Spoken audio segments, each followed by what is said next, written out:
The third reason that people really screw things up is they misread the data. And I tried not to make this just about ads, but like misreading the data means this. Like, say you have a book that's like 3 weeks old and your ACOS is like 200%. Is it bad? Well, no, we need more context, right? Because if a campaign's at 200% ACOS, well, why is it at 200% ACOS? What I used to do, I'd panic and I would just turn off that campaign. But that's a bad way of running your business, because we have to understand, why is it at such a high ACOS? And we open it up and we go down a couple layers, and then we understand, oh, well, like this one keyword is like getting 90% of the traffic and like 0 clicks. And that's why our ACOS is like crazy high. And so we just turn off that keyword and then we let it run for a couple more weeks and it's like a 20% ACOS now. So it's reading the data wrong. Now, another thing that we can look at is like timing and seasonality, right? Like when you're doing certain books, the timing of your launch does matter depending on like what's going on in the year or the time of the year, etc. Like,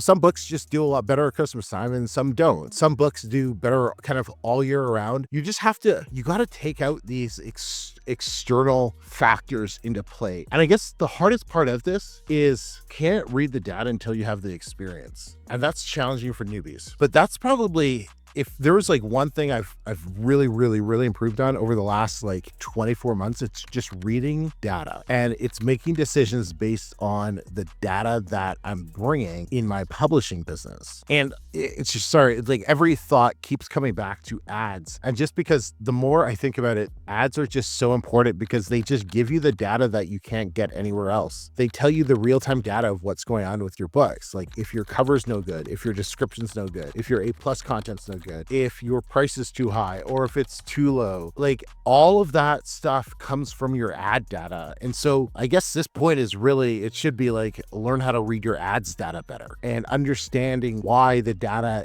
is what it is and what it's telling you and everything.